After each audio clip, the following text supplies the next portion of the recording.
जयंत पाटलांनी सगळं विसरून जिल्ह्यातील विस्कटलेली राजकारणाची घडी पुन्हा एकत्र बांधावी. माजी आमदार विलासराव जगताप.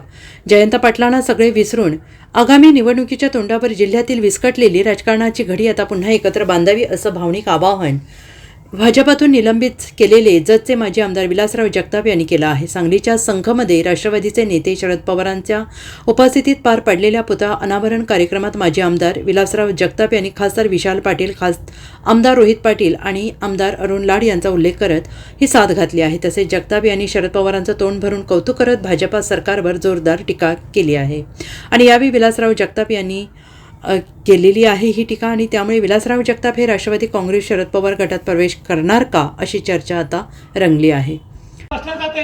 कोणाचे खोटं आहे ते खोटं सिद्ध होतंय हे तुम्हाला कालांतराने समजून येईल. त्यामुळे माझी आपल्याला सगळ्याला विनंती आहे की बसवराज पाटलाचं आज इथं पुतळ्याचं अनावरण होत आहे.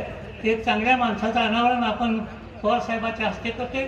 आपण प्रचंड संख्येनं या ठिकाणी उपस्थित झालात. एक बसवराजची आठवण म्हणून मी 2-3 तुम्हाला किस्से सांगितले.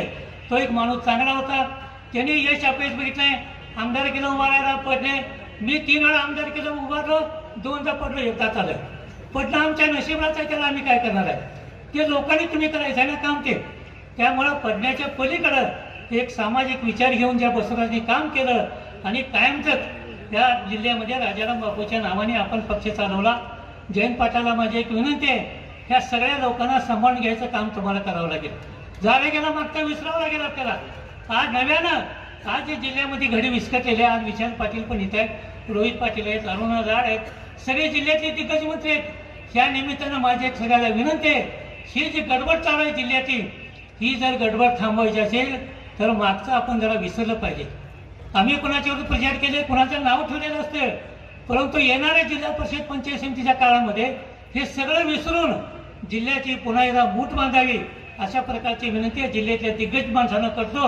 आणि पुन्हा एकदा पुतळा अनावरण प्रसंगी या ठिकाणी पवारसाहेब आले, त्यांनाही मनापासून अभिवादन करतो आणि त्यांनाही मनापासून मी धन्यवाद देऊन या ठिकाणी रजा घेतो. जय हिंद, जय Maharashtra. Bureau report, SBN Marathi, Sangli.